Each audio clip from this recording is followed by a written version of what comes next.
Alright lads, welcome back to the channel. So today we're just taking a quick look at the Leopard 2A4M.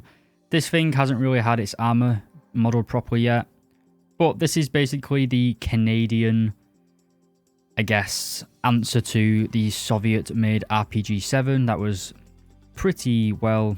It was very, very popular in the Middle East, let's say, and when Canada went to fight in support of Britain and America and the other NATO forces, really, they kind of realised that they did need some main battle tanks. When these tanks came to random villages, the terrorists decided that they didn't want to fight anymore. So it was a huge force multiplier, even if they didn't really have any real engagements, to be honest.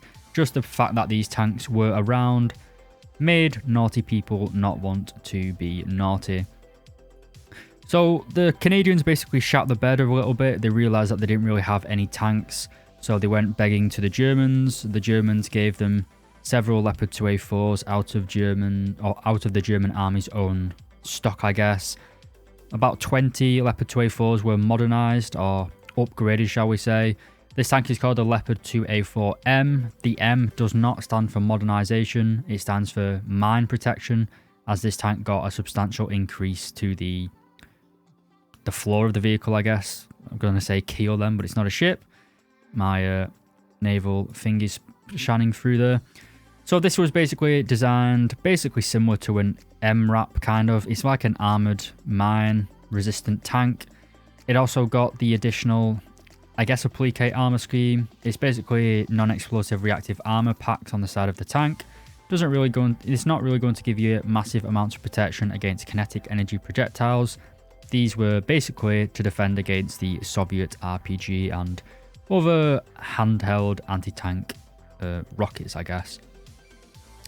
You also get some slat armor at the rear of the vehicle. This is intended not to create like a standoff distance between the tank. The RPG warhead is intended to go between these, and then in the metal bars will kind of crush the actual warhead. It's a misconception that these are supposed to detonate the missile. It's supposed to hit it, go in between the gaps and then kind of like crush the warhead. Little bit of a fact, I guess no one really cares. But yeah, autistic knowledge about random stuff aside, this is the new premium, coming in at the 7th rank actually, not the 8th rank as you'd expect, of the German tech tree. It is of course based on the Leopard 2A4, which does give it some setbacks. Most notably is going to be the armor scheme. The famous weak spot of the Leopard 2A4 is going to be the gunner's optic here, as it doesn't really have any sort of protection behind it. Shooting the tank here is a great way of preventing the tank from firing at you, because it obviously kills the gunner and commander.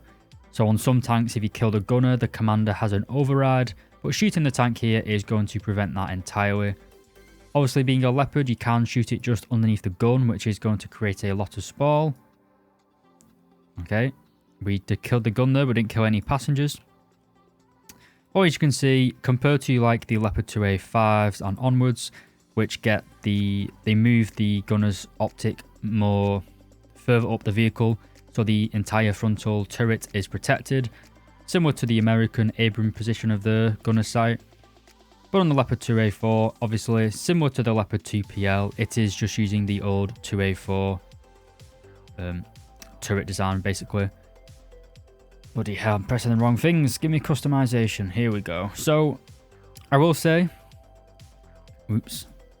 I was going to say something... No, so I was going to say, sorry. So, being based on Leopard 2A4, it also doesn't get any sort of internal spall liners. So, post-penetration damage is going to be incredibly high against this vehicle, compared to something like the 2A7V, which gets a spall liner on the turret and hull. And even the Leopard 2A5, which is the tank which comes after the 2A4, did get a spall liner for the turret, but the 2A4M does not get any sort of thing like that. We also have the upgraded engine. This is the 1500 horsepower engine found on the Leopard 2 PSO and upwards. So the tank is going to be a very agile little guy, I guess. You can increase this mobility. You can unequip the mine protection. This saves you 2.5 tons basically of weight. You can also get rid of the slat armor, which is going to lose you another 1.5 tons. So you can basically remove 4 tons of empty weight from the tank in a single get-go. It is removing protection, kind of, but the rear slat armor isn't going to do anything to stop kinetic rounds, which is going to be our main threat. And the mine armor, obviously, again, why do you need mine armor in War Thunder? We don't have any mines. So yeah, kind of a bit of a waste of thing. The firepower, we are getting the 120mm L44 gun, again, also found already on the 2A4. We also get some smoke grenades. You get 12 of them. I'm guessing they're going to fire 2 at a time. Yeah, so you've got 6 on either side. The firepower though, we get the KEW. This is found on quite a lot of American vehicles. It's basically the equivalent of the Soviet 3BM60.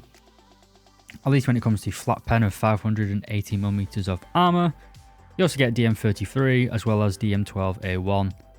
This is quite a big jump over the firepower of the Leopard 2A4, which only got DM23, which is a huge, well, it's a huge loss compared to the KEW, which does somewhat explain the tank's rather high battle rating of 11.3.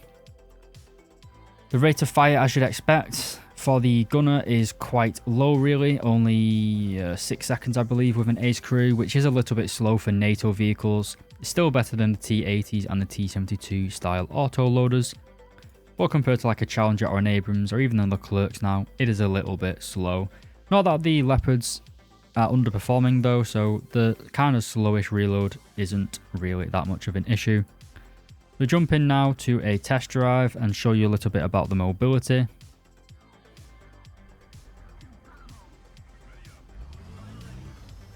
Alright, so here we are in the test drive. You see that we do have 2nd generation thermal imager for our gunner. And we also get a 2nd gen thermal for our commander as well. If I press the right button. Tank does look pretty funky without the slat armor on the back, but can't really complain about that. So the tank does kind of feel a little sluggish. But what do we expect when it's like nearly 60 odd tons? So the tank is pretty decently mobile. It doesn't really seem to lose all its speed on a turn, like a Challenger 2 for example. It does if you snake though, but I think the biggest difference is going to be the 2nd gen thermals. It's something that you only get with the Leopard 2A7 in the German tech tree. So this is going to be a big buff. This could possibly be like, it's going to be the equivalent of the American, well, I guess Australian M1A1, the AIM, as it's just like a regular tech tree vehicle that we already have, except it's got better gun handling due to its newer, more powerful and higher resolution thermal imager. I can't really complain about this tank though, it's pretty fast. Average survivability due to that weak spot of the gunner's vision, well, the gunner's thermal imager. The gun's good though, the KEW is good. The mobility is good. Survivability, average, but everything apart from that, apart from the price tag of $70 or whatever it's going to be, I can't really find a reason to slate this vehicle. So yeah lads, that's all I've got to say. I probably wouldn't pre-order it just because of the price, especially someone like me who already has pretty much every vehicle in Germany. So I don't really need this, but if you already have the Leopard 2, I probably wouldn't anyway. There's not really too much point. But yeah, it's your money lads, you do with it what you want, you earned it, but I don't really think this is a massive investment. There's not really anything else that they can add for Germany at top tier. So if you already have this thing, I'd just slug through the tech tree and work your way up to that 2A7. Anyway lads, thank you very much for watching. I'll see you in the next video.